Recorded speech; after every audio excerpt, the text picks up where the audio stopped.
بسم اللہ الرحمن الرحیم۔ السلام علیکم دوستو۔ ناظرین، آج ہم آپ کے ساتھ شیئر کرنے جا رہے ہیں حضرت عمر رضی اللہ تعالیٰ عنہ کے اسلام قبول کرنے کا واقعہ۔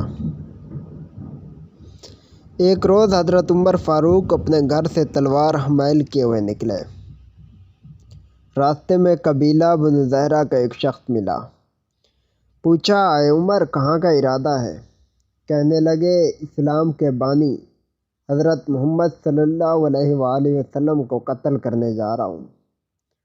انہوں نے کہا کہ ایسا کرنے پر بنی ہاشم اور بنی زہرہ سے تمہیں کیسے بچ سکو گے؟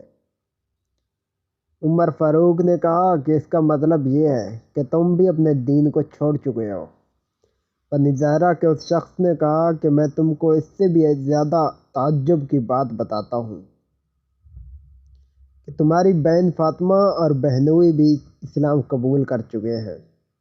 عمر پہلے سے زیادہ غضبناک ہو کر سیدھے بہن کے گھر پہنچے اور مار پیٹ شروع کر دی۔ دونوں کو زخمی کر دیا، مگر جب دیکھا کہ اسلام کی حقانیت پر ڈٹے ہوئے ہیں تو ٹھنڈے ہو گئے اور کتاب مانگی جسے وہ پڑھ رہے تھے۔ بہن نے کہا، تم نجس ہو، پہلے غسل کرو یا وضو، پھر اس پاک کلام کو ہاتھ لگاؤ۔ ایک طرف حضور اکرم صلی اللہ علیہ وآلہ وسلم کی حضرت عمر فاروق رضی اللہ تعالیٰ عنہ کے اسلام لانے کی دعا اور دوسری طرف بہن اور بہنوئی کا اسلام پر مضبوط عقیدہ عمر کے قلب و ذہن کو متاثر کیے جا رہا تھا کہ سورۃ طٰہٰ کی اس آیت پر نظر پڑی، جس کا ترجمہ یوں ہے: بے شک میں ہی اللہ ہوں اور کوئی دوسرا میرے سوا معبود نہیں، اس لیے تم میری ہی عبادت کرو اور میری ہی یاد میں نماز پڑھو۔ پھر تو آپ کا جسم پانی پانی ہونے لگا اور حضور اکرم صلی اللہ علیہ وآلہ وسلم کے دربار میں حاضری کی خواہش کی۔ حضور اکرم صلی اللہ علیہ وآلہ وسلم اس وقت کوہ صفا کے مقام میں تشریف فرما تھے۔ بہن بہنوئی جناب عمر کو لے کر دربار رسالت میں حاضر ہوئے۔ وہاں حضرت امیر حمزہ، حضرت طلحہ اور دوسرے صحابہ کرام موجود تھے۔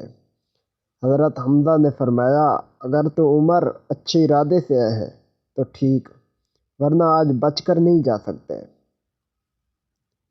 سرکار دو عالم نے فرمایا، عمر کو اندر آنے دو۔ چنانچہ وہاں داخل ہوتے ہی عمر پہ ایک کپ کپی سی طاری ہو گئی، وہیں سر جھک گیا اور آنکھوں سے آنسو جاری ہو گئے۔